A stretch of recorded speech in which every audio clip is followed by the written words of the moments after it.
Capítulo 32, recapitulação, né? O livro Entre a Terra e o Céu, de André Luiz. De volta ao hospital, o enfermeiro não encontrou pessoalmente o chefe, que se ausentara, constrangido por serviço urgente, mas recebeu das mãos da velha auxiliar a papeleta de instruções. O rapaz leu a ficha atenciosamente. O menino, perfeitamente caracterizado nas indicações, atacado de gripe, exigia socorro imediato. De posse do endereço e munindo-se do material imprescindível ao tratamento, Silva rodou no ônibus para a casa de Amaro. Acolhido cortesmente pelo dono da casa, não ocultou a perplexidade que o possuiu de assalto.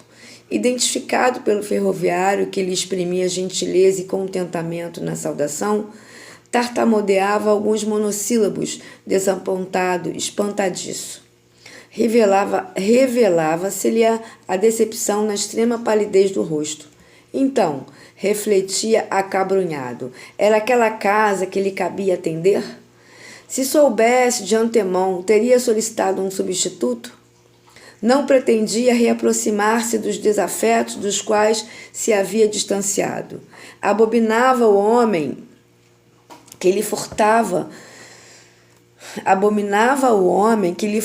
a noiva e não podia lembrar-se de Zulmira sem observar-se tocado de insólita aversão. Muita vez, rememorando o passado, calculava quanto ao melhor meio de aniquilar-lhe a existência. Por que lhe competia revê-la? Por que salvar-lhe o filho? Se experimentava ímpetos de incendiar-lhe a casa. Olha como é que somos, hein? Entretanto, algo interferia em suas reflexões. Antonina e os filhinhos, no culto do Evangelho, tomavam-lhe a tela mental.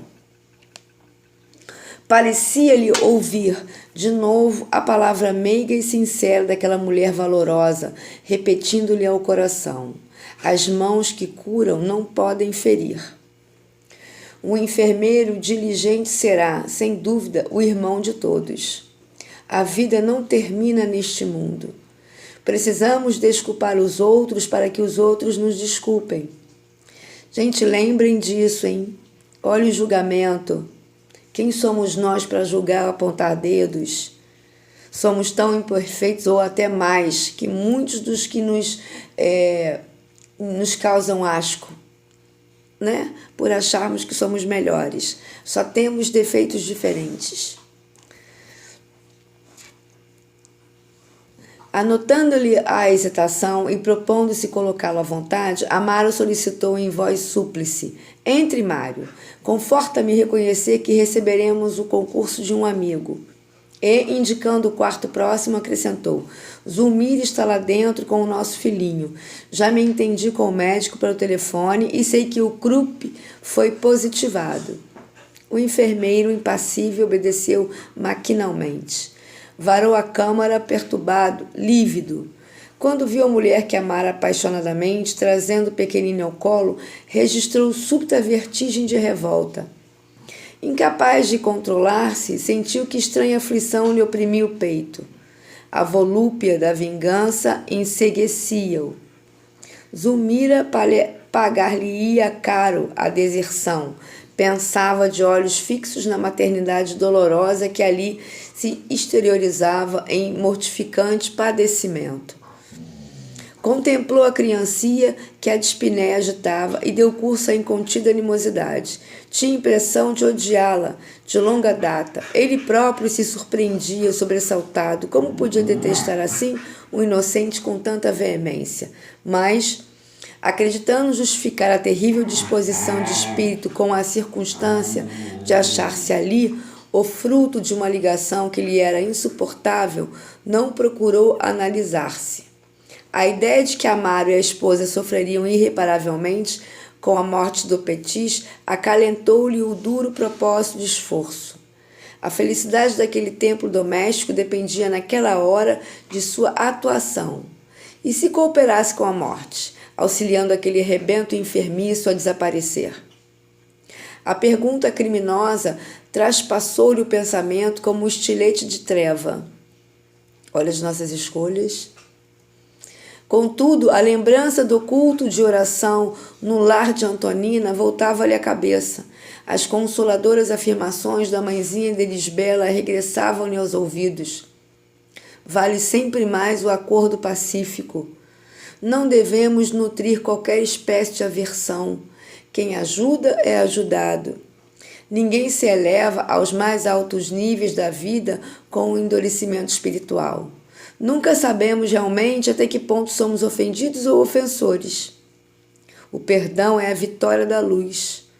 Os retalhos da palestra edificante afiguravam-se-lhe rédeas intangíveis a lhes sofrearem a expansão dos malignos desejos. Os conflitos sentimentais desenrolavam-se na consciência em breve minuto. Quase cambaleante, acercou-se da ex-noiva, torturada, que o reconheceu de pronto, tentando cumprimentá-lo. Correspondeu à saudação, cerimonioso, dispondo-se a serviço. Mário, implorou a pobre senhora agoniada, compadeça de nós, ajude-nos. Esperei meu filhinho, suportando os maiores sacrifícios. Será crível deva agora vê-lo morrer? Lágrimas copiosas seguiram-lhe os soluços que lhe emudeceram a garganta. Noutro tempo, qualquer pedido daquela boca lhe impunha inquietação, mas naquele instante soberana indiferença enrijecia-lhe o espírito. Que lhe importava a dor da mulher que o abandonara? Zulmira rira-se dele anos antes. Não lhe cabia rir-se agora? Olha a vingança, olha as escolhas. Sempre passaremos por esses ciclos, sempre seremos provados em relação ao nosso empenho de disciplina e de melhoramento pessoal, moral. Então, às vezes os ciclos se repetem em nossas vidas e a gente não consegue entender o porquê. Está aí um deles.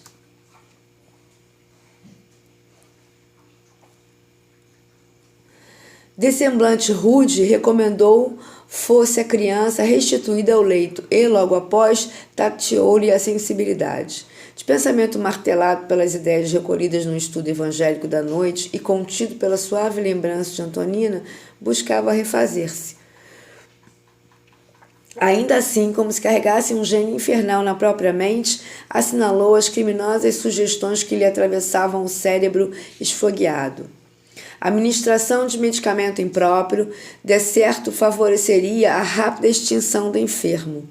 Júlio encontrava-se à beira da sepultura, apenas o impeliria a precipitar-se nela, sem mais delongas. Olha bem, hein, gente? Estão prestando atenção? O que passa na cabeça dele? Todavia, o semblante de Antonina dominava-lhe a memória, exaltando o perdão. Se viesse àquela casa na véspera, considerou consigo mesmo, seria exterminado o Petit sem piedade. Recorreria à eutanásia para justificar-se intimamente. Naquela hora, porém, os princípios evangélicos da fraternidade e da conciliação, como pensamentos intrusos, atenazavam-lhe a consciência. Esperou silencioso a reação do menino ofegante e, embora assinalasse graves complicações que, certo, deveriam induzi-lo a comunicar-se com o médico responsável, fez a aplicação do soro antidifitérico, desejoso, porém, de vê-lo transformar-se em veneno destruidor. Olha como é que é o conflito de sentimentos e emoções que todos nós vivenciamos diretamente. Hoje a gente está falando de um livro e de impressões sérias do passado, né? Foram decisões que afetaram todos esses personagens de formas diferentes e, na maioria delas, muito cruel, em função desses personagens principais, como a Zulmira, né? O Zulmira, Odila, Amaro, né? E todos eles, Mário, Silva, todos esses que vivenciaram por 3 encarnações fatos que interligavam e interligam todos esses espíritos até hoje. Então, para você ver como é que a espiritualidade precisou unir todos eles e como é que ele, através de uma encarnação em outra, vão ajustando as consciências, né? Libertando aquele espírito da cristalização que se formou em função daquele momento vivido. Então, é muito complicado, gente. Não é fácil. né? Como a gente vê na internet, vários cursos sendo oferecidos, né, de apometria, de constelação familiar, de regressão. Agora, essas pessoas todas, elas têm o estudo, né, são estudiosos, são técnicos, fizeram cursos específicos para isso. Mas essas pessoas possuem algum atributo mediúnico, eles fazem aquilo para ajudar o próximo ou fazem aquilo como um meio de ganhar o seu dinheiro, né? Então, acho que são várias questões que precisam ser colocadas na pauta quando você escolher fazer um tratamento desse. Acho que é muito importante. Você, principalmente que é espírita, né, universalista, umbandista, que trabalha com a espiritualidade, que trabalha com espíritos, você sabe, você estuda e você entende que é muito complicado. Você, às vezes, pode destravar válvulas que foram justamente travadas para que você pudesse, nessa encarnação, fazer os ajustes necessários com esses espíritos.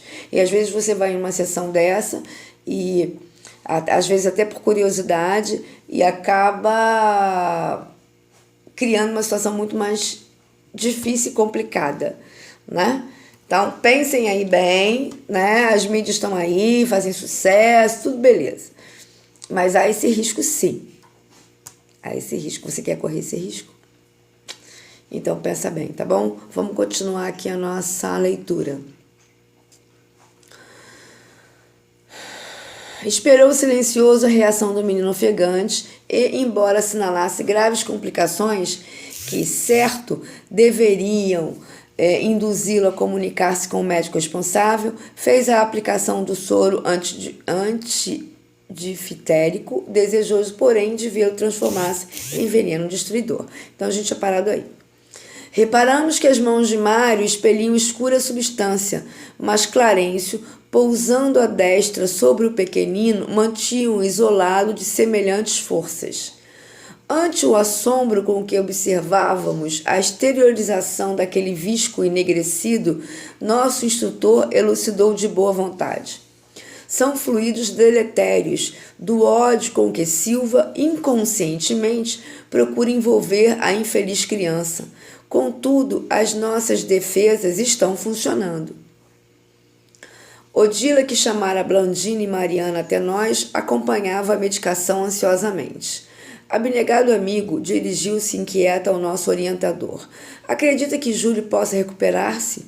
Clarencio, que estabelecera extensa faixa magnética em torno do doentinho, preservando-o contra a influência do visitante, maneou a cabeça e falou paternal.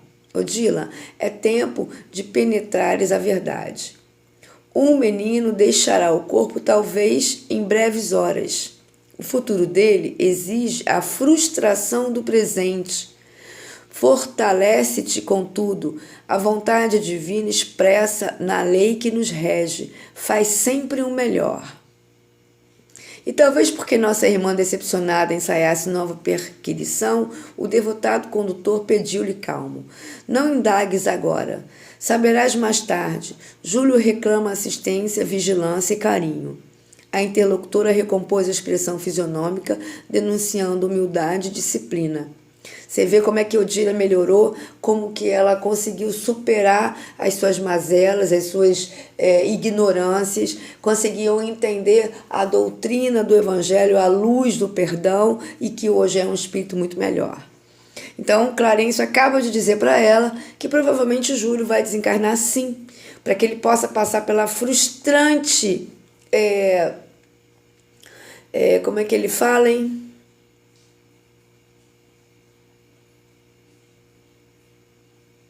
Peraí, o dia é tempo de penetrares a verdade. O menino deixará o corpo, talvez, em breves horas. O futuro dele exige a frustração do presente. Olha isso. Então, você imagina, né? Quantas crianças ainda pequenas, ainda bebês, desencarnam e provocam na família um total desespero, né? Uma total falta de compreensão dos propósitos deles, e que é óbvio que todos nós compreendemos, porque é muito difícil, né? Até para nós estudiosos, para todo mundo que é espírita, que estuda e que está sempre disposto a rever os conceitos antigos, né? Porque isso é uma coisa muito cultural. É muito dolorido, apesar de tudo, apesar de você compreender e aceitar os propósitos dele. Sempre tem um fundamento de melhoramento, né, de lição e aprendizado para aquele que está passando por aquela dificuldade. E, obviamente, para os que, de alguma maneira,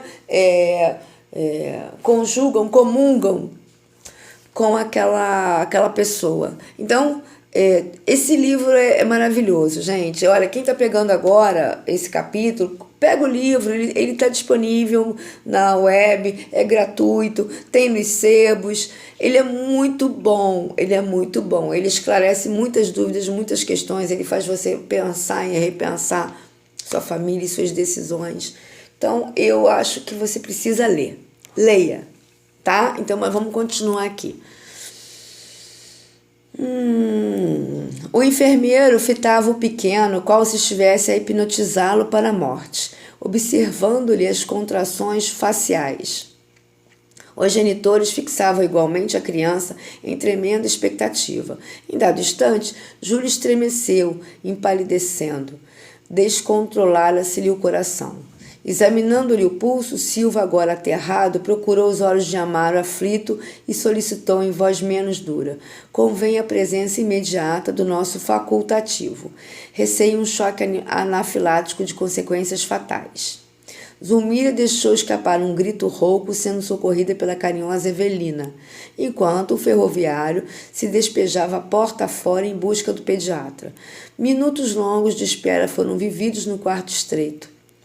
Uma hora escoou, vagarosa e terrível. Preocupado, o médico auscultou a criança e logo após convidou o pai desolado a entendimento mais íntimo, anunciando: surgiu o colapso irremediável. Infelizmente, é o fim. Se o senhor tem fé religiosa, confiemos o caso a Deus, agora somente a concessão divina. Amaro, consternado, baixou a cabeça e nada respondeu. O pediatra trocou ideias com Silva, que se fizera muito pálido, e deu-lhe instruções recomendando-lhe, ao despedir-se, permanecesse com o pequenino por mais algumas horas. Um sedativo administrado em Zulmira compelia-o ao repouso. Júlio, em coma, respirava dificilmente. É isso mesmo.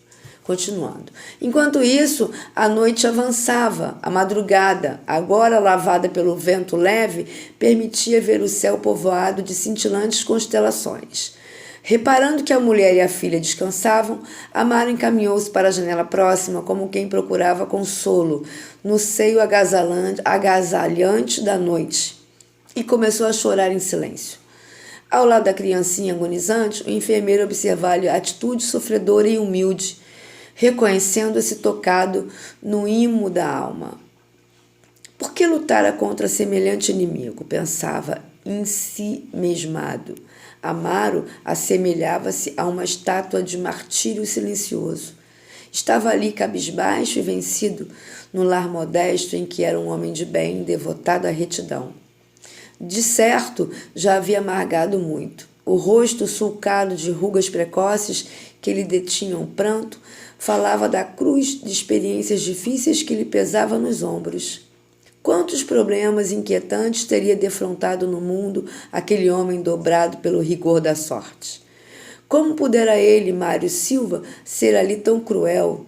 Rememorou as passagens da hora de estudo e prece, entendendo, enfim, que o evangelho estribava-se nas melhores razões. Mas valia conciliar-se depressa com o adversário que enterrara um espinho de remorso no próprio peito. E ele notava, triste, que o remorso, como lâmina acerada, lhe retalhava o coração. Amaro e a esposa, indiscutivelmente, poderiam ter manifestado desconfiança ao revê-lo, recusando-lhe o concurso. Entretanto, acolheram-no fraternalmente de braços abertos. Se o haviam ferido no outro tempo, não se achavam agora sob o guante de terrível flagelação? Rendia graças a Deus por não haver injetado substâncias tóxicas no doentinho agora moribundo, mas não teria acaso concorrido para abreviar-lhe a morte? Experimentava o desejo de abeirar-se do pai desditoso, tentando confortá-lo, mas sentia vergonha de si mesmo. Durante quase 2 horas, permaneceram ali os dois, calados e impassíveis. A aurora começava a refletir-se no firmamento em largas riscas rubras, quando o ferroviário abandonou a meditação, aproximando-se do filhinho quase morto. Num gesto comovente de fé, retirou da parede velho crucifixo de madeira e colocou-o à cabeceira do agonizante. Em seguida, sentou-se no leito e acomodou o menino ao colo com especial ternura. Amparado espiritualmente por Odila, que o enlaçava, demorou o olhar sobre a imagem do Cristo crucificado e orou em alta voz. Divino Jesus, compadece-te de nossas fraquezas. Tenho meu espírito frágil para lidar com a morte. Dá-nos força e compreensão. Nossos filhos te pertencem, mas como nos dói restituí-los, quando a tua vontade nos reclama de volta. O pranto embagava-lhe a voz, mas o pai sofredor, demonstrando a sua imperiosa necessidade de oração, prosseguiu. Se é de teu desígnio que nosso filhinho parta, Senhor, recebe-o em teus braços de amor e luz. Concede-nos, porém, a precisa coragem para suportar valorosamente a nossa cruz de saudade e dor. Dai-nos resignação, fé e esperança. Auxilia-nos a entender-te os propósitos e que a tua vontade se cumpra hoje e sempre. Quem nunca, né? Passou por isso. É uma oração muito bonita. Eu acho que vocês podem usar sempre. Mas é muito difícil. É muito difícil.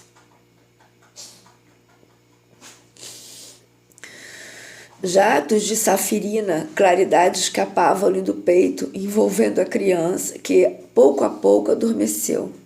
Júlio afastou-se do corpo de carne, abrigando-se nos braços de Odila, à maneira de um órfão que busca tépido ninho de carícias.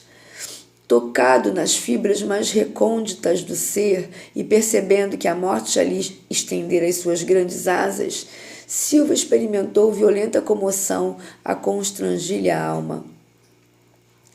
Convulsivo choro agitou-lhe o peito, enquanto uma voz inarticulada que parecia nascer nos recessos dele mesmo gritava-lhe na consciência: assassino, assassino.